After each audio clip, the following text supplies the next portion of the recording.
Okay, magandang araw po sa iyo, Binibini. Ako nga pala si Mel Angel Sueco, mula sa Davao de Oro State College. At ito naman ako naman po, si Joyan po. At Binibini, maaari ka ba namin papanayam ngayong araw? Yeah, sure. Sure po. Sige po, maraming salamat. Una namin katanungan sa iyo, Binibini, ay, sa iyong pananaw bilang isang negosyante, ano ang mga pangunahing kalakasan ng ating komunidad? Pwede po bang mag-Bisaya or Tagalog? Or Tagalog Okay. also. So, right now, ang Monte Vista is growing fast, no? Dumadami ang mga students, dumadami ang mga tao, and like me, my business is all about retail, mga murang, like mga mura yung mga binibenta ko. And for sure, marami ng mga students na need din ng mga affordable clothes. So, yan yung parang nakikita kong opportunity dito sa Monte Vista na makakatulong sa business industry. Sige po. Ano naman po, sa anong paraan sa tingin ninyo nakakatulong ang paaralan para mapalakas ang mga kalakasang ito?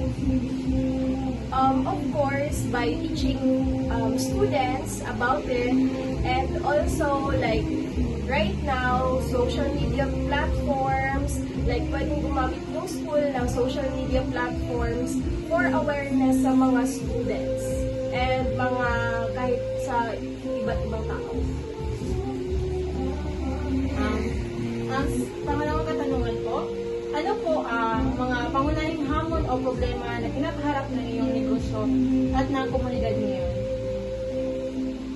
Well, sa line ng business ko, most of the students or people around here in Monte Vista, the reason why I built this business because walang mall yung Monte Vista, isa pa, walang malaking mga tindahan, and also, maraming binibenta sa online, but you need to pay for shipping fee. So, the reason why I sell these items, kasi nakakamura yung mga like students na yung talagang problem nila is about shipping fee or wala silang kahit saan na makukuha or mabibili ng mga items. So, that's why. So, hindi naman po ito nakaka-apekto na sa iyong negosyo?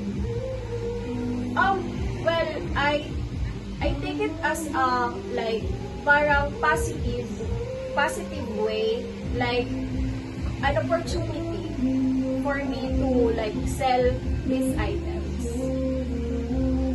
Maraming salamat. Ito na po yung huli nating katanungan.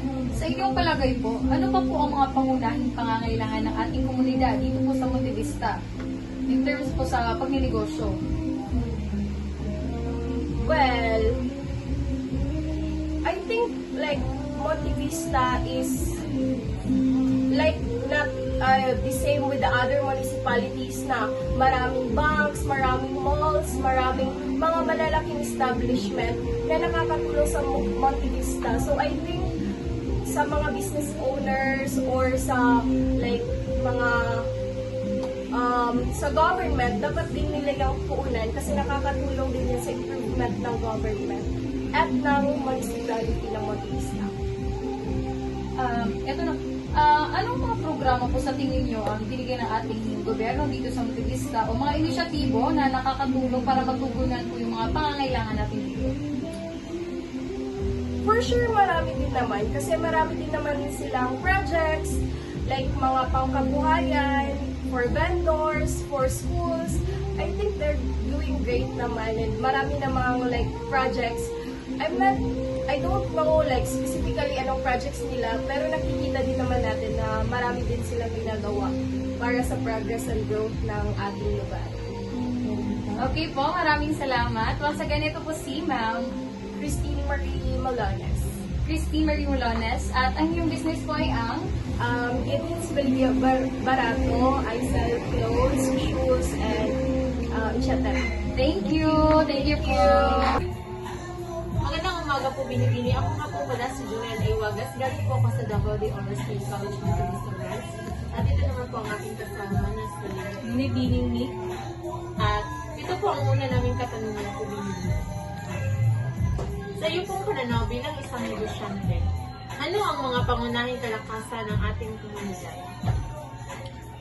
Ang pangunahing kalakasan ng ating komunidad ay always think positive, mahina man o malakas na yung negosyo. Dapat positibo lang yun. Yes po. Okay, maraming salamat po. Ito naman yung pangalawang katanungan ko. Ano po ang mga pangunahing hamon o problema na kinakahanap ng inyong negosyo at ng komunidad ngayon?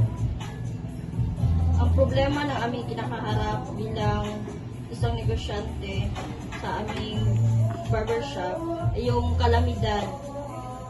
Example, tag-ulan at yung walang pasok. So mahina talaga ang ng income. Tapos marami ring mga kakompetensya na barbershop. Nakakapigwa talaga yun, no? Kasi dito kasi sa Montevista nakikita ko na marami talagang barbershop, kaya konti na lang ang customer. Dito po tatlong katanungan po. Sa iyong palagay po, ano po ba ang pangunahing pangangailangan ng ating komunidad ngayon? Trabaho. Kasi sa panahon ngayon, mahal yung mga bilihin, kaya kailangan ng tao ang trabaho. At yan naman po ang aming mga katanungan. Maraming salamat po sa pagsagot sa mga katanungan. At meron po kaming, ano nga po yung pangalan po ng business? Ella Marida Bulbo, At ang pangalan po ng inyong negosyo po? JCP Barbershop.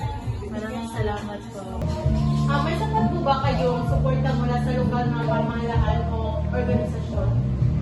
Sa amin ito lang is wala kang kasi private na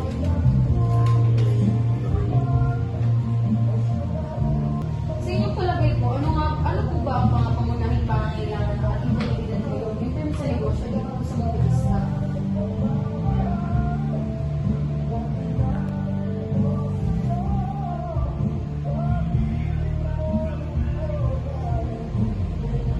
ulit ko lang. Ulitin ko po ang katanungan. Sa inyong pong palagay, ano po ang mga pangunahing pangangailangan ng ating komunidad dito sa Montevista in terms po sa negosyo? Ano po kayo yung mga kakulangan dito sa Montevista? Yung ano naman, kulang dito is kulang sa trabaho,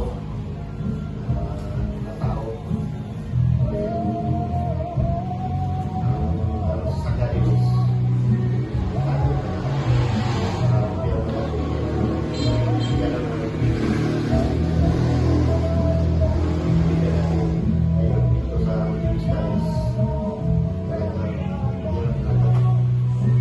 Ito po, base po sa sir, sa inyo na po ito sa question ko sa katanungan namin kay sir.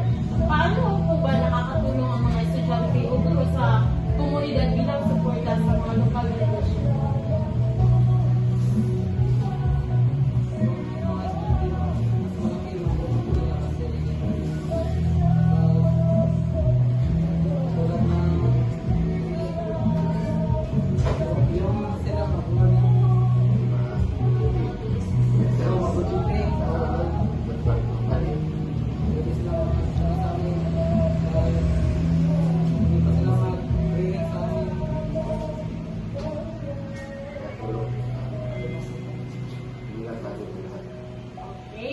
Okay, maraming salamat po once again.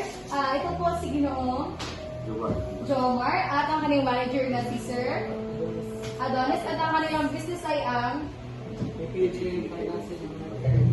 Yes, maraming salamat po.